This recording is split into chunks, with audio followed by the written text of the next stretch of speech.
أم حسبتم أن تدخلوا الجنة ولما يأتكم مثل الذين خلوا من قبلكم مستهم البأساء والضراء وزلزلوا حتى يقول الرسول والذين آمنوا معه متى نصر الله ألا إن نصر الله قريب۔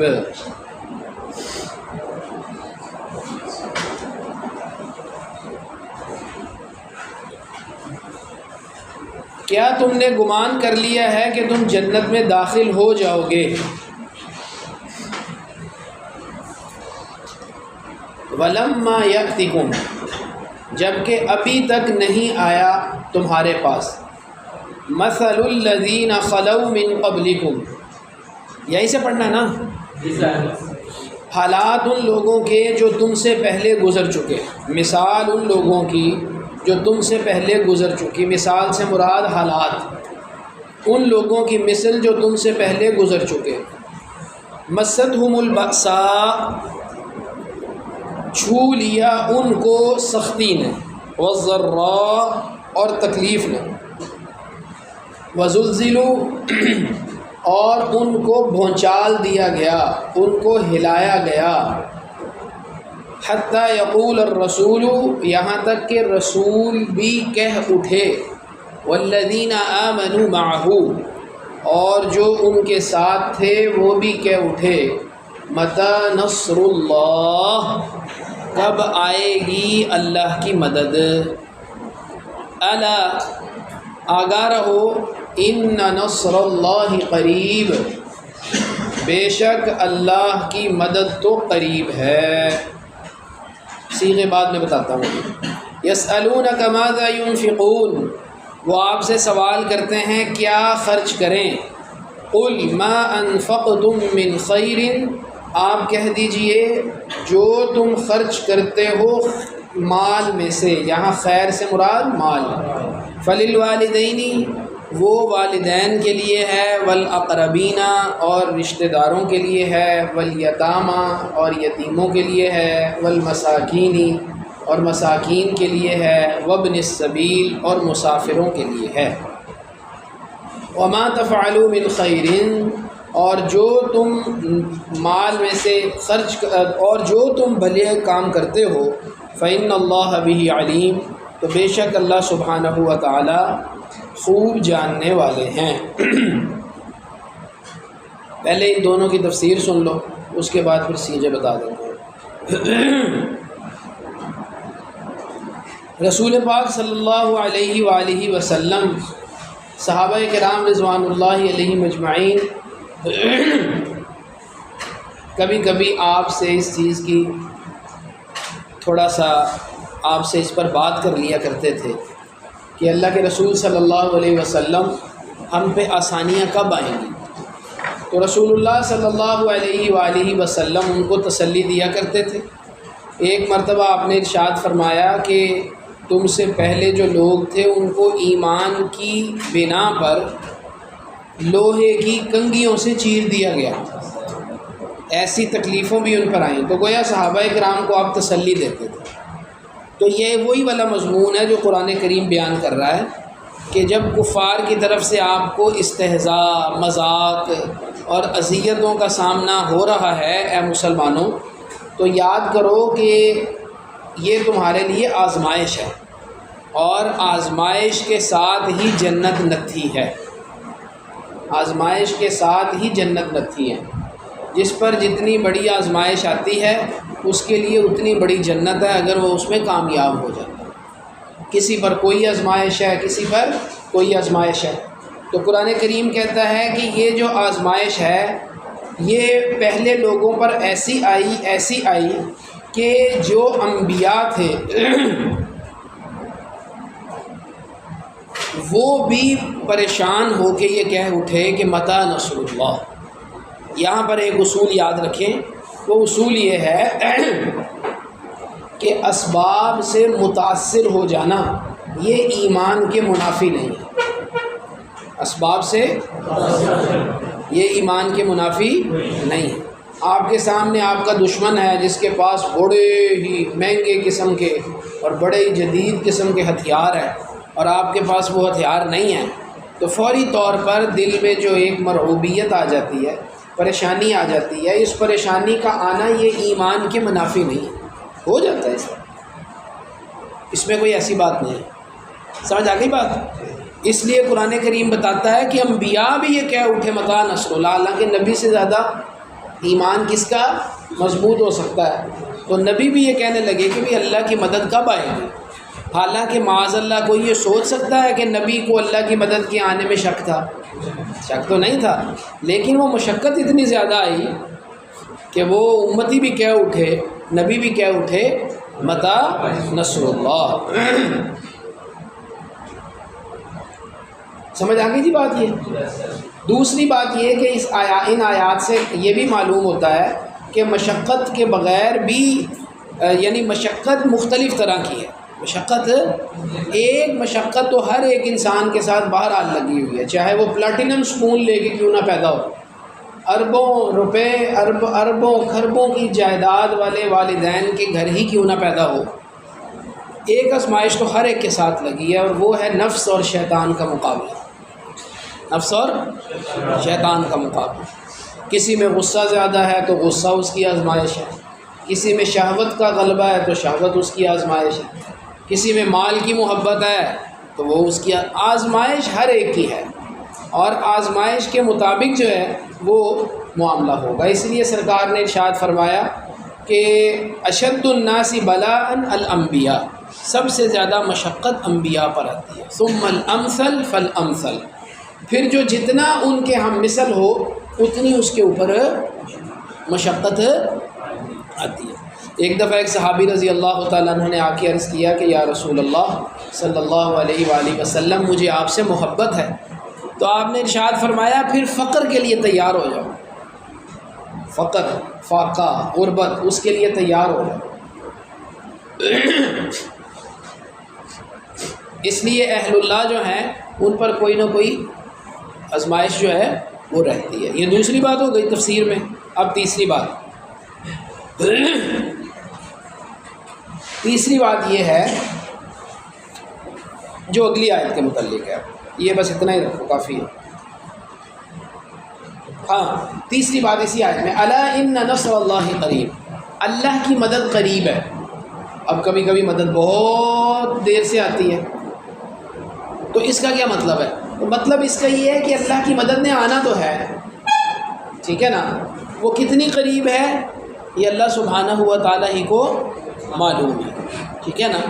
اس لیے بعض لوگ جو یہ کہتے ہیں کہ جناب کبھی ایسا ہو ہی نہیں سکتا کہ مسلمانوں کو جہاد میں تکلیف آئے، اور ایسا ہو ہی نہیں سکتا کہ مسلمانوں کو ظاہری طور پر شکست ہو جائے کبھی، تو یہ غلط بات ہے۔ ہوتا ہے، یہ جب انویڈ کیا افغانستان پر امریکہ نے، تو وہ سارے طالبان جو ہیں وہ غاروں میں چلے گئے، تو بظاہر ساری دنیا تالیاں بجاتی تھی کہ دیکھو جی مولوی جو ہیں بھاگ گئے سارے، تو پلٹ کر جھپٹنا، جھپٹ کر پلٹنا، یہ تو پھر ہوتا ہے، یہ تو ہوتا ہے۔ اس طرح اس کو آپ یہ نہیں کہہ سکتے کہ یہ شکست ہے۔ ایمان مضبوط ہے، مقابلہ کریں، کبھی ان کی باری ہوگی کبھی ہماری باری ہوگی، اس طرح ہی چلتا ہے۔ الا ان نصر اللہ قریب، اور جتنا بندے کے اندر ایمان ہوتا ہے پھر اتنا زیادہ بندہ مطمئن رہے۔ اگلی آیت کے متعلق پہلا نقطہ، اللہ سبحانہ و تعالیٰ نے اپنے کلام مجید میں بسا اوقات ایسا بھی کیا ہے کہ سوال کوئی تھا، جواب کچھ اور دے دیا۔ جیسے ہی آیت مبارکہ میں سوال تھا کیا خرچ کریں، ٹھیک ہے نا، تو قرآن کریم میں یہ سوال 2 دفعہ آیا ہے، ایک دفعہ آگے آئے گا۔ تو قرآن کریم نے یہاں یہ نہیں کہا کہ یہ خرچ کرو، قرآن کریم نے کہا ان پر خرچ کرو۔ تو سوال تھا کیا خرچ کریں، جواب آ گیا ان پر خرچ کرو۔ تو یہ تو بظاہر یوں لگتا ہے کہ جواب سوال کے مطابق نہیں ہے۔ تو یہ قرآن کریم کا اصول ہے کہ جب سوال کرنے والا سوال اپنی عقل کے مطابق کرے تو قرآن کریم کہتا ہے تمہیں اس کی ضرورت نہیں، اس کی ضرورت ہے۔ تو قرآن کریم بجائے اس سوال کا جواب دینے کے جو اس سے زیادہ مفید چیز ہے اس کا جواب آ جاتا ہے۔ سمجھ آ گئی؟ تو بظاہر یہاں پہ یہ اعتراض ہوتا ہے کہ سوال کچھ تھا، جواب کچھ آ گیا، لیکن اس جواب کی اصل ضرورت تھی۔ باقی آگے اس کا ذکر آ جائے گا کہ کتنا خرچ کریں، وہ پھر وہاں پہ بتا دوں گا۔ قل ما انفقتم من خیر فللوالدین والاقربین والیتامى والمساکین وابن السبیل۔ کن کن پر خرچ کرنا چاہیے؟ تو قرآن کریم نے بتا دیا، والدین والدن کی جمع، الاقربین اقرب کی جمع، واحد جمع بھی لکھ لیا کرو بھائی، یتامہ یتیم کی جمع، یتامہ، اور مساکین مسکین کی جمع۔ ابن السبیل کہتے ہیں رستے کا بیٹا یعنی مسافر، ٹھیک ہے جی۔ آگے بتا دیا وما تفعلوا من خیر فإن اللہ بہ علیم۔ اپنی نیکی کے پوسٹر مت لگایا کرو، جو بھی تم نیکی کرتے ہو اللہ اسے خوب جانتے ہیں، اور بہتر طریقہ ہے نیکی کو چھپا کے کرنا، الا یہ کہ دوسروں کی ترغیب مقصود ہو، دوسروں کی، تو ایسے وقت میں دکھا کے دیا جا سکتا ہے، ورنہ عمومی حالات میں نیکی چھپا کے کرنی چاہیے تاکہ اس نیکی کا اجر انسان کو پورا مل جائے۔ کتب علیکم القتال وہو کرہ لکم، کتب علیکم القتال وہو کرہ لکم، فرض کیا گیا ہے تم پر قتال یعنی کفار سے لڑنا، وہو کرہ لکم، حالانکہ وہ تمہارے لیے ناپسندیدہ ہے۔ اب ظاہری بات ہے گھر سے نکلنا بڑا مشکل ہے، یہ پراٹھے، یہ کھانے پینے، یہ حلوے مانڈے، یہ نرم نرم بستر، سب کچھ چھوڑنا پڑتا ہے۔ وَعَسَىٰ أَن تَكْرَهُوا شَيْئًا، اور قریب ہے کہ تم کسی چیز کو ناپسند سمجھو، وَهُوَ خَيْرٌ لَكُمْ، جبکہ وہ تمہارے لیے بہتر ہے۔ وَعَسَىٰ أَن تُحِبُّوا شَيْئًا، اور قریب ہے کہ تم کسی چیز کو پسند کرو، وَهُوَ شَرٌّ لَكُمْ، اور وہ تمہارے لیے بری ہے۔ وَاللَّهُ يَعْلَمُ وَأَنْتُمْ لَا تَعْلَمُونَ، اللہ جانتے ہیں اور تم نہیں جانتے۔ اچھا جی، اس کی تفسیر میں 13واں حکم جو ہے اس سورہ بقرہ کے اندر وہ آ رہا ہے فرضیت جہاد کا۔ اب ظاہری بات ہے جہاد جو ہے بظاہر یہ انسان پر اپنی طبیعت کی آسانی کی وجہ سے اس کو ذرا مشکل لگتا ہے، تو قرآن کریم نے کہا کہ جو چیز تمہیں مشکل لگے اس کو، وہ تمہارے لیے جو ہے وہ کبھی کبھی پسندیدہ بھی ہو سکتی۔ اس کے بارے میں ایک واقعہ بھی آتا ہے کہ حضور اکرم صلی اللہ علیہ وآلہ وسلم کے چند صحابہ کرام جو ہیں ایک سفر میں اتفاق سے کفار کے ساتھ مقابلہ ہو گیا۔ اب رجب کی جو تاریخ ہے نا، یہ پہلی تاریخ تھی رجب کی، مگر صحابہ کرام نے سمجھا کہ یہ جمادی الثانی جو ہے نا اس کی آخری تاریخ ہے، اس کی آخری تاریخ ہے۔ تو اس پر کفار نے طعن کیا کہ مسلمانوں نے اس مہینے میں قتال کر لیا، جبکہ رجب میں قتال کرنا کیا تھا؟ حرام تھا۔ شوال، ذیقعدہ، ذیلحجہ، محرم اور رجب۔ تو حضور اکرم صلی اللہ علیہ وآلہ وسلم سے پوچھا تو اس کا جواب یہ آ گیا کہ کبھی کبھی ایسا ہوتا ہے کہ کبھی کوئی فعل جو ہے نا وہ مسلمانوں سے جان بوجھ کر صادر نہیں ہوتا، تو ایسی صورت کے اندر اللہ سبحانہ و تعالیٰ اسے کیا فرما دیتے ہیں؟ معاف فرما دیتے ہیں، اس پر مسلمانوں کا کسی قسم کا کوئی مواخذہ نہیں۔ سمجھ آ گیا؟ اگلی آیات میں بھی یہ مضمون اور آ جائے گا۔ جی بیٹا سوال پوچھ لو۔ جس کا خیر کا لفظ آیا، یہ باقی مساجد میں ڈالی کہ خیر وہاں پہ خرچ کرو، اور کہیں پہ صدقے کا لفظ آیا کہ وہاں پہ خرچ کرو، مساجد میں ڈالی۔ صدقے اور خیر میں کیا فرق ہے؟ اور آج کل ہمارے معاشرے میں جو صدقے کا لفظ مسکنسیپشن ہے، اس کے بارے میں دیکھیں، خیر جو ہے نا وہ تو ایک مطلق لفظ ہے نا، اس میں تو ساری کی ساری چیزیں ہی آ جاتی ہیں، ٹھیک ہے کہ نہیں؟ وما تفعلوا من خیر، یہاں خیر سے مراد مال نہیں ہے، یہاں ہے جو بھی خیر کے کام کرو گے تو۔ سمجھ آ گئی بات؟ باقی قرآن کریم کے اندر جو صدقے کا لفظ آیا ہے، اس صدقے کے لفظ سے مراد ہے اللہ سبحانہ و تعالیٰ کے تقرب کے لیے کوئی کام کرنا، ٹھیک ہے نا؟ اسی لیے سرکار نے ارشاد فرمایا کہ جو انسان کسی پتھر کو جو کسی کو تکلیف دے رہا ہے اس کو اگر سڑک سے ہٹا دیتا ہے تو اس پر بھی کیا ہے؟ صدقہ ہے. یہ بھی کیا ہے؟ تو صدقہ عام معنی میں ہر نیکی پر بولا جاتا ہے، اور خاص معنی میں اللہ تعالیٰ کے تقرب کے لیے مال خرچ کرنا، چاہے وہ مال آپ کسی مسکین کو دیں یا مسکین کو نہ دیں، تو وہ بھی کیا ہے؟ صدقہ ہے. اللہ یہ کہ وہ صدقہ واجبہ ہو. ایک صدقہ نافلہ ہے، ایک صدقہ واجبہ ہے. صدقہ واجبہ سے مراد زکوٰۃ، صدقہ واجبہ سے مراد نظر مانی ہے اگر آپ نے، تو یہ نظر اور زکوٰۃ اور اسی طرح سے جو کفارے قسم وغیرہ کے ہوتے ہیں، یہ صدقات واجبہ ہیں. ان کو آپ نے نکالتے وقت احتیاط کرنی ہے کہ کسی غیر مستحق کو نہ جائے. باقی آپ کسی کو بھی دے سکتے ہیں، ٹھیک ہے نا جی. احسن کے ذہن میں آیا کہ یار رضوان اختر جو ہے نا اس کو کھانا وانا کھلانا چاہیے. اب کھانا کھلا دیا اس نے کہا یا اللہ میں صدقے کی نیت کرتا ہوں. اب رضوان لڑنا شروع کر دیا، اوکے تو میں نے مسکین سمجھے میں صدقہ دے رہے ہیں، کوئی حرج نہیں ہے. یہ صدقات نافلہ ہیں، آپ صدقے کی نیت کر لیں، آپ ہدیے کی نیت کر لیں، کوئی حرج نہیں، جو مرضی نہیں.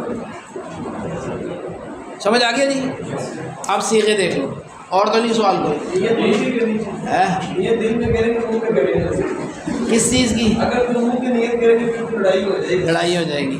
دل میں نیت کریں. کیا اسی لیے کہتے ہیں کہ اپنے جو ہے نا دوست یار یا اپنے والدین ان کو دیتے وقت ہدیے کی نیت کریں، صدقے کی نیت نہ کریں، چونکہ ہدیے میں بھی صدقے کا ثواب آ جاتا ہے. ہدیے میں بھی صدقے کا مطلب ہے کوئی چیز اللہ تعالیٰ کے تقرب کے لیے کیا کرنا. تو ہماری نیت تو ہدیے میں بھی کیا ہونی چاہیے؟ اللہ تعالیٰ کو راضی کرنے کی ہونی چاہیے. دو بندے جو محض اللہ کی ذات کے لیے محبت کرتے ہیں اور ان کے درمیان کوئی غرض نہیں ہوتی، تو قیامت کے دن وہ عرش الہی کے سائے میں ہوں گے. مجھے ایک صاحب نے بتایا کہ ہم ایئر فورس میں تھے، 35 سال ہم اکٹھے، اب پتہ نہیں 15 سال اکٹھے رہے ہیں، اور 45 سال ہماری دوستی کو ہو گئے. گروپ ہے پورا. ہم میں سے کبھی کسی نے دنیا کی خاطر دوسرے سے کوئی چیز نہیں مانگی، کوئی بات ہی نہیں کی اس موضوع پر. صرف اس لیے محبت ہے کہ چلو سارے کے سارے ہم اکٹھے رہے ہیں، تو ایک دوسرے کو دعوت دے کے بلاتے ہیں، کھلاتے پلاتے ہیں، گروپ بنا ہوا بس. دنیا کی کوئی غرض نہیں. ورجلان تحابا فی اللہ، وہ جو بندے جو محض اللہ کی ذات کے لیے آپس میں کیا رکھتے ہیں؟ محبت رکھتے ہیں، یہ عرش الہی کے سائے میں ہوں. تو اس لیے ہماری تو ہر جگہ میں نیت کیا ہونی چاہیے؟ اللہ کو راضی کرنے کی ہونی چاہیے، تو اس میں آپ کو ثواب ملے گا ہی ملے گا. ارے جو مدرسے کے اسٹوڈنٹ ہوتے ہیں ان کے لیے جو کام لیتے ہیں یہ کس سارت میں آتا ہے؟ یہ مسکین جو ہے نا، مسکین اگر تو یعنی وہ بالغ آدمی ہے تو پھر تو اسی کی حالت کا اعتبار ہوتا ہے کہ وہ کیسا ہے. اس کے پاس پیسہ ہے تو مسکین نہیں ہے، پیسہ نہیں ہے تو مسکین ہے. اگر چھوٹے نابالغ بچے ہوں تو پھر ان کے والدین کی حالت کا کیا ہوتا ہے؟ اعتبار ہوتا ہے. تو والدین اگر جو ہیں وہ مسکین ہیں تو بچے بھی مسکین ہیں. پھر ان کے نام پہ محتمم صاحب لے سکتے ہیں زکوٰۃ، لیکن محتمم صاحب کے لیے لازم ہے کہ وہ لگائیں انہی کے اوپر. ٹھیک ہے جی، چلیں جی اب صیغے دیکھ لیجئے. ام حسیبتم، حسیب یحسب، حسیب یحسب، حسبانا گمان کرنا، خیال کرنا. تدخل الجنت، ان کی وجہ سے نون محذوف ہو گیا. اصل میں کیا تھا؟ تدخلون، جمع مذکر حاضر باب نصر ینصر، جمع مذکر حاضر فعل مضارع باب نصر. ولما یأتیکم، لما کی وجہ سے آخر سے یا حذف ہو گئی. حرف علت ہے، حرف علت 3 ہے یاد رکھو، واو الف یا. واو الف یا حرف علت ہے. علت کا مطلب عربی میں ہوتا ہے کمزوری. تو یہ صیغے آ کے، یہ جب صیغوں میں آتے ہیں تو آ کے تبدیلی کا باعث بن کر ان کو کمزور کرتے ہیں، اس لیے انہیں کہتے ہیں حروف علت. تو اگر حرف علت فعل مضارع کے آخر میں آ جائے اور اس پر ان، لم، لما، لام امر لائے نہیں، ان میں سے کوئی آ جائے تو پھر یہ حرف علت کیا ہو جاتا ہے؟ ختم ہو جاتا ہے. تو اصل میں کیا تھا؟ یہ عطا یاتی، یاتی یا کے ساتھ، لما کی وجہ سے وہ حذف ہو گیا. تو اب اگر پوچھا جائے یاتی کون سا صیغہ ہے تو آپ کہیں گے واحد مذکر غائب فعل مضارع اسباب عطا یاتی. مستہم، مس یمسو مسن و مساسن، فعل یفعل، فعل اصل میں کیا تھا؟ مسس یمسسو، بعد میں کہو گے آتا کچھ نہیں، مسسا یمسسو، تو سین کو سین میں ادغام کر دیا تو کیا بن گیا؟ مسا یمسو. ہے مار کر دے دو مجھے.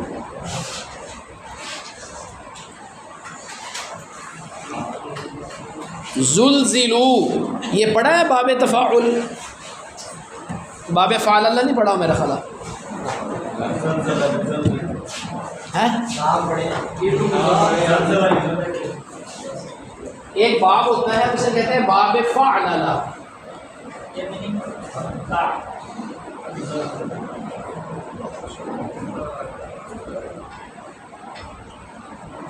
لا الہ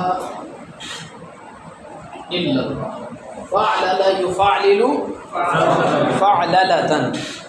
اس کے وزن پہ آتا ہے زلزلہ یزلزل زلزلہ زلزلہ یزلزل تو زلزلہ زلزلہ زلزلہ زلزلہ زلزلو. حروف اصلی جو یہ والے باب ہوتے ہیں نا ان میں 4 حروف اصلی ہوتے ہیں، تو اس لیے یہ سارے حروف کیا ہیں؟ اصلی، کیونکہ جو فا عین لام کی جگہ پہ آئے وہ کیا ہوتا ہے؟ حروف اصلی. اس لیے اس کے حروف اصلی 4 ہیں، زا لام زا لام. سمجھ آ گیا؟ 3 سے بن ہی نہیں سکتا.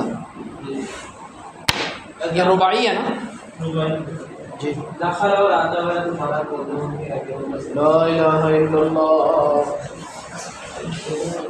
بتایا تو ہے. تدخلو فعل مضارع جمع مذکر حاضر. اور جی یاد تھی یہی ہے واحد مذکر غائب فعل مضارع. ایک بندہ لکھ لیا کرے نا، باقی نوٹ کر لیا کریں چونکہ سلیبس زیادہ ہے پھر ختم نہیں ہوگا. کتبہ علیکم، کتبہ کتبہ یکتبو، تو کتبہ کون سا ہوا؟ واحد مذکر غائب فعل ماضی مجہول، فعل ماضی کتبہ کتبہ. ان تکرہو کریہ یکرہو، کریہ کریہ یکرہو کرہن و کراہتن، 2 مصدر آتے ہیں.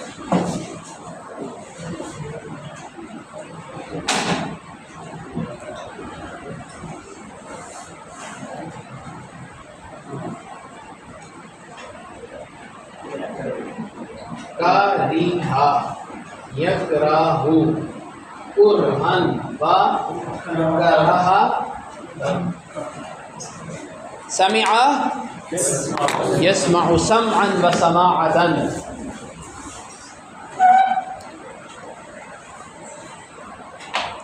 تحب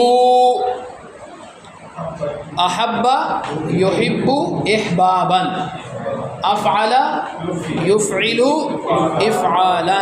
احب یحب احبابا.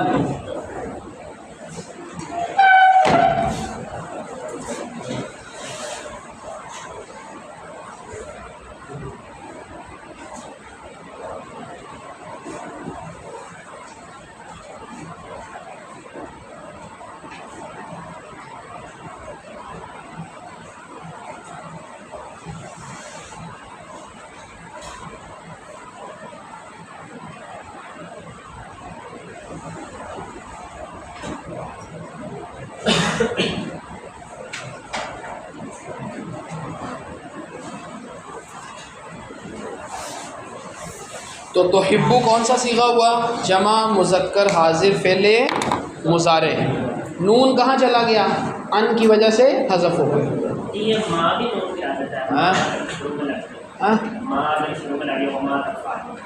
ماں شرطیہ نا، جو ماں شرطیہ ہوگا وہ بھی گرائے گا. آگے جزا آئے گی، وما تفعلوا من خیر فإن اللہ بہ علیم، کنڈیشنل سینٹینس ہے نا، جو کچھ تم خرچ کرو گے بس اللہ اسے جانتا ہے. تو یہ کیا ہے، یعنی کنڈیشنل سینٹینس میں 2 حصے ہوتے ہیں نا، تو اس لیے اس میں 2 حصے نظر آئیں گے آپ کو، اس سے پتہ لگ جائے گا کہ یہ کیا ہے، جملہ شرطیہ. سمجھ آ گیا؟ وَعَسَىٰ أَن تَكْرَهُوا شَيْئًا وَهُوَ خَيْرٌ لَكُمْ وَعَسَىٰ أَن تُحِبُّوا شَيْئًا وَهُوَ شَرٌّ لَكُمْ وَاللَّهُ يَعْلَمُ وَأَنتُمْ لَا تَعْلَمُونَ. يَسْأَلُونَكَ عَنِ الشَّهْرِ الْحَرَامِ قِتَالٍ فِيهِ قُلْ قِتَالٌ فِيهِ كَبِيرٌ وَصَدٌّ عَن سَبِيلِ اللَّهِ وَكُفْرٌ بِهِ وَالْمَسْجِدِ الْحَرَامِ وَإِخْرَاجُ أَهْلِهِ مِنْهُ أَكْبَرُ عِندَ اللَّهِ وَالْفِتْنَةُ أَكْبَرُ مِنَ الْقَتْلِ وَلَا يَزَالُونَ يُقَاتِلُونَكُمْ حَتَّى يَرُدُّوكُمْ عَنْ دِينِكُمْ إِنِ اسْتَطَاعُوا وَمَنْ يَرْتَدِدْ مِنْكُمْ عَنْ دِينِهِ فَيَمُتْ وَهُوَ كَافِرٌ فَأُولَئِكَ حَبِطَتْ أَعْمَالُهُمْ فِي الدُّنْيَا وَالْآخِرَةِ وَأُولَئِكَ أَصْحَابُ النَّارِ هُمْ فِيهَا خَالِدُونَ. یسألونک عن الشہر الحرام، یہ وہی بات جو بھی میں نے بتائی تھی، وہ آپ سے پوچھتے ہیں شہر حرام کے بارے میں، قتال فیہ یعنی اس کے اندر لڑائی کے بارے میں، اس کے اندر قل آپ کہہ دیجئے قتال فیہ کبیر، قتال فیہ کبیر، لڑنا شہر حرام میں بہت بڑا گناہ ہے، بہت بڑی بات ہے. وصد عن سبیل اللہ، اور اللہ کے رستے سے روکنا، وکفر بہ، اور اللہ کا انکار کر دینا، والمسجد الحرامی، اور مسجد حرام سے روکنا، واخراج اہلہ منہ، اور نکال دینا مسجد حرام کے قریب رہنے والوں کو مسجد حرام سے، اکبر عند اللہ، یہ اللہ کے نزدیک بڑا گناہ ہے. بہتے پاڈے نہ بڑھو.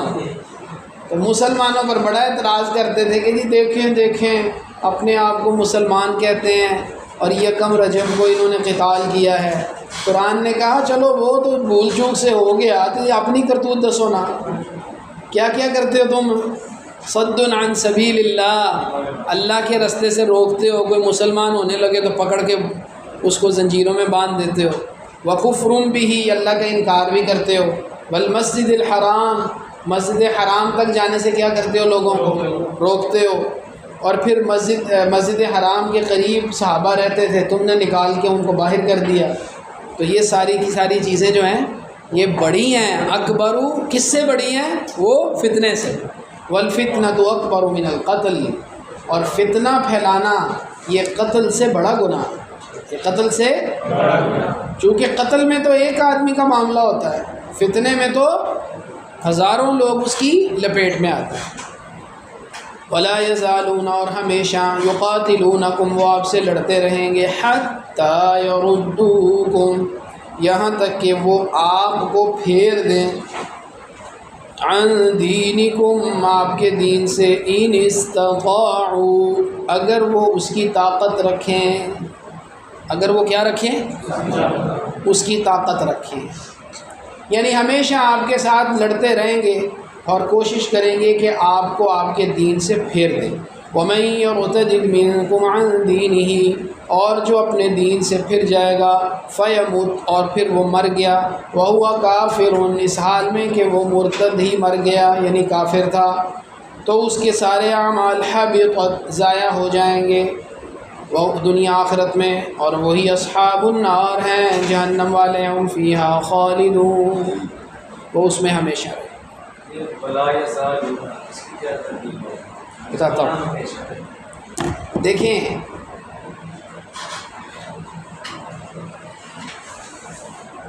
تیری نظر باہر بہت جاتی ہے، ایسے پردہ نہ لوا دئیے میرا خیال ہے. دیکھو لا یزالو کا مطلب ہے زائل نہ ہونا. ماں زالہ نہیں پڑھا تھا آپ نے؟ افعال ناقصہ پڑھے ہیں؟ کانا صار اصبح امسا اضحا غلہ باتا ما بریحا ما داما ما زالا من فکا ما فتیہ، یہ وہ والا ہے ما زالا۔ تو ما زالا جب مضارع میں جائے گا تو کیا بنے گا؟ لا یزالو۔ سمجھ آ گئی بات؟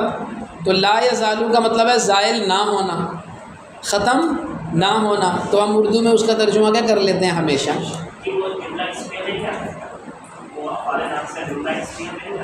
جملہ اسمیہ پہ تو آتے ہیں، لیکن مسئلہ یہ ہے کہ ان میں سے بعض کی گردان بھی تو بنتی ہے نا۔ یکون یکونانی، تو لا یزال لا یزالانی لا یزول، ٹھیک ہو گیا۔ اور کبھی کبھی ایسا ہوتا ہے کہ وہ افعال ناقصہ کے اسم کے اندر ہی، افعال ناقصہ کے اندر ہی ان کا اسم ہوتا ہے اور خبر ان کی کیا ہو جاتی ہے؟ فعل کی شکل میں آتی ہے، بتاویل اسم ہوتی ہے۔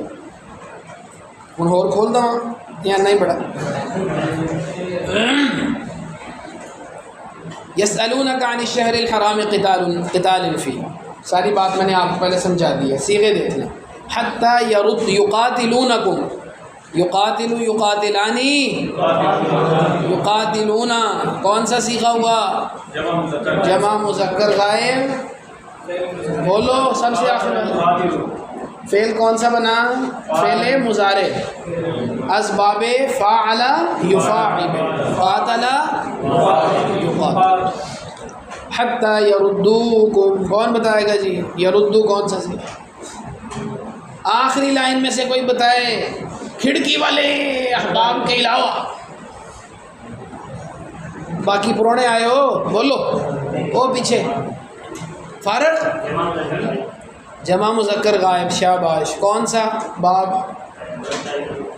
باب یعنی فعل مضارع، اور باب کون سا؟ نصر ینصر، رد یرد ردتن، رد یرد ردتن، نصر۔ دیکھو اگر آپ کو صیغے اچھے طریقے سے آ گئے اور تھوڑا سا آرٹ آپ کو آ گیا تو آپ آسانی سے عربی ٹیکسٹ سمجھ سکتے ہیں، لیکن اگر نہیں یاد کرو گے پھر اس طرح ہی کورے کے کورے رہو گے، گوگل لینس کے ذریعے ترجمہ کرتے رہو گے۔ اس کی ترکیب یاد کرنے کے لیے کوئی نسخہ سلیمانی نہیں ہے محنت کے علاوہ۔ رد یرد ردت، نصر ینصر۔ دیکھو سٹیج وائز ہے نا، پہلے ان کی صرف صغیر یاد کرو۔ علم الصرف اولین آپ کو بتائی تھی نا کتاب، اس میں سے ہر ایک کی صرف صغیر یاد کر لو، اور یاد کس طرح کرو؟ بز اخفش کی طرح۔ اخفش کی بکری تھی نا، اس کے دونوں کان پکڑ کے اس کو پوری گردان سناتا تھا، نصرا نصرا نصر نصرا، پوری گردان سنانے کے بعد اس کے کان چھوڑ کے کہتا تھا سمجھ آئی؟ وہ بکری تھی، وہ کہتے تھی، اور پھر پکڑ لیتا تھا، پھر پکڑ کے دوڑاتا تھا ساری۔ ایک دفعہ بکری کو ذبح کرنے کا موقع آ گیا، ذبح کیا، اس کا مغز ہی نہیں تھا، گردانہ سن سن کے اس کا مغز ہی ختم ہو گیا۔ تو یہ تو مجھے اخفش کی طرح کیا کرنا پڑے گا؟ رٹا لگانا پڑے گا، کوٹا لگانا پڑے گا، ٹھیک ہے نا؟ تو پہلے اس کو یاد کرو، وہ جب یاد ہو جائے اچھے طریقے سے، اس کے بعد نیکسٹ سٹیپ ہے ہفت اقسام کا۔ تو کسی وقت مجھ سے سمجھ لو ہفت اقسام آسان ہے۔ ہفت اقسام یعنی فعل کے اندر آنے والے جو الفاظ ہیں ان کی نوعیت کیا ہوتی ہے۔ جب وہ سمجھ آ جائے تو ان کے بعد ہر ایک ہی ایک گردان یاد کر لو، بالکل آپ آسانی سے پورے کو کور کر لیں۔ تو پہلے علم الصرف اولین سے ساری صرف صغیر یاد کر لو۔ یعنی نصر ینصر کی ایک صرف صغیر ہے نا، نصر ینصر نصرا فہو ناصر و نصر ینصر نصرا فہو منصور، یہ پوری یاد کر لو، 6 کی 6 ابواب یاد کرو۔ کھڑے ہو جب۔ اس کے بعد پھر ثلاثی مزید فی کی یاد کر لو، افتعل یفتعل افتعالا فہو مفتعل، یہ 9 باب ہیں، ان کی بھی ایک ایک صرف صغیر یاد کر لو۔ پھر یہ رباعی والے آ جائیں گے، ان کی بھی صرف صغیر ہے، روز کی ایک ایک یاد کر لو۔ میں تو عربی پڑھاتے وقت سب سے پہلے یہی کرواتا ہوں تاکہ بچے جو ہے نا وہ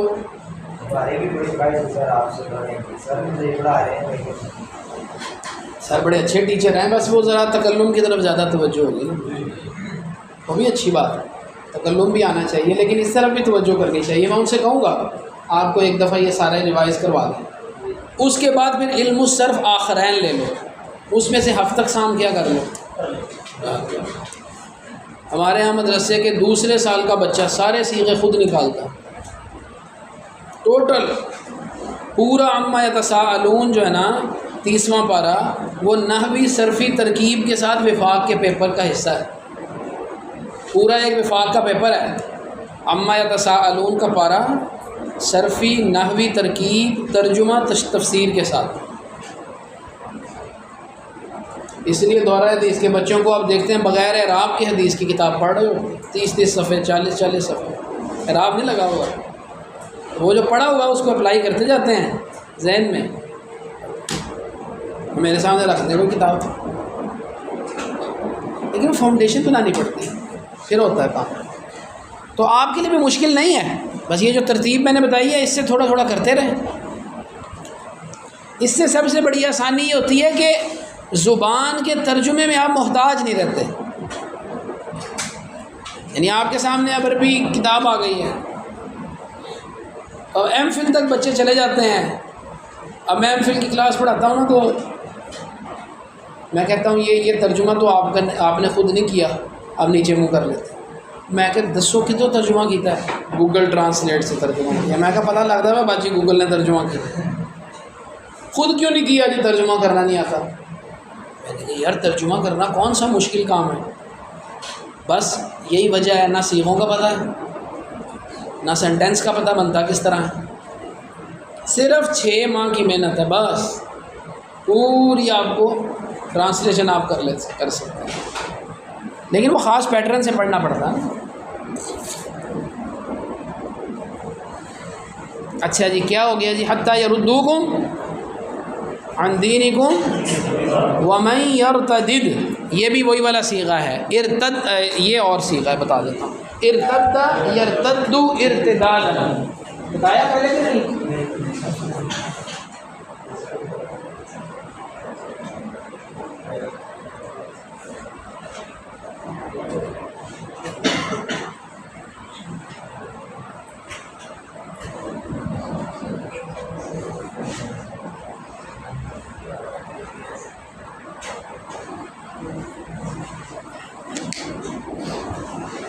اصل میں ہے ارتدادا، افتعل،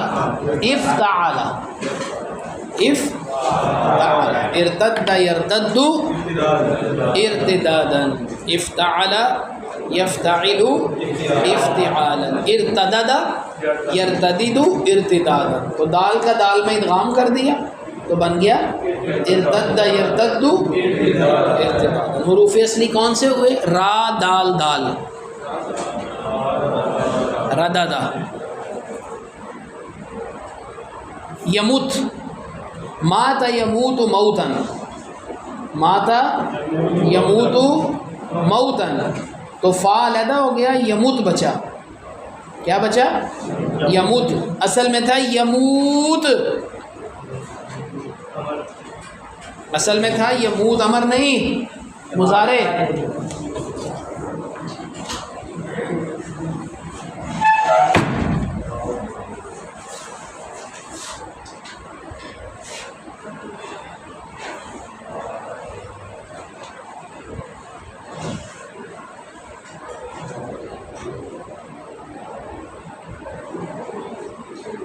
ادھر دیکھو یہی والا یموت تھا اصل میں، تو جب 2 ساکن ہمیشہ یاد رکھو، جب 2 ساکن عربی میں جمع ہو جائیں تو پہلا ساکن ختم ہو جائے، تو اب واو کیا ہو گئی؟ ختم، اب کیا بچ گیا؟ یموت۔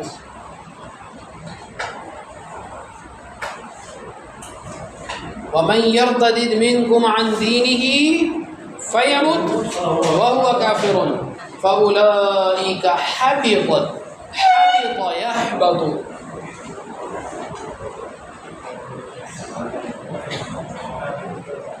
حَبِطَ حَبْطًا،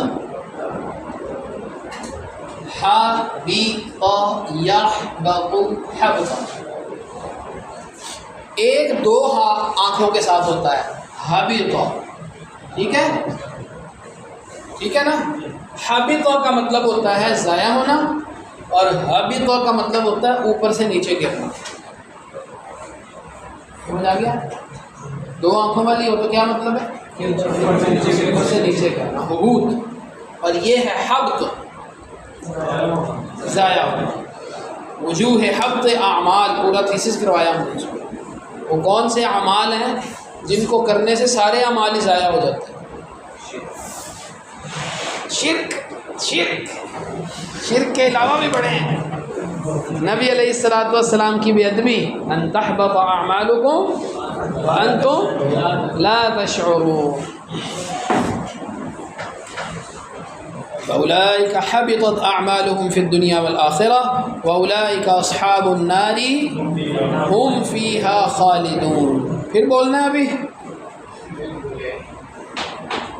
خلد یخلد، خلد یخلد خلودا، خلد یخلد خلودا، ہمیشہ ہمیشہ ہونا، ہمیشہ ہمیشہ ہونا.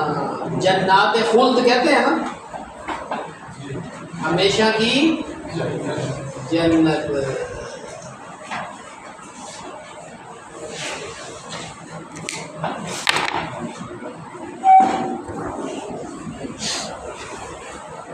کہیں آپ کو یونیورسٹیوں میں اس طرح نہیں آپ تفسیر پڑھاتا کوئی بھی سیغے نہیں بتاتے.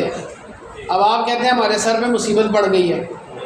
وہ مسئلہ یہ ہے کہ اگر یہ کر لو گے تو آپ بادشاہ ہو، اگر یہ نہیں آتا تو پھر سیدھا سیدھا ترجمہ ہے، آپ اپلائی نہیں کر سکتے اس کو. قرآن کریم کے علاوہ کوئی اور عبارت آ جائے آپ ترجمہ ہی نہیں کر سکتے، کیونکہ سیکھوں گے نہیں پتا. 5 منٹ اور لے لوں کہ نہیں؟ نہیں دلو دسنا ہے کہ بعد میں بات دوں. چلو بس پھر کر لیں. نصر ینصر، موت یموت، واو متحرک ما قبل مفتوح، واو کو الف سے بدل دیا تو موت سے کیا بن گیا؟ مات. حروف اصلی کیا ہیں؟ میم واو تا، موت.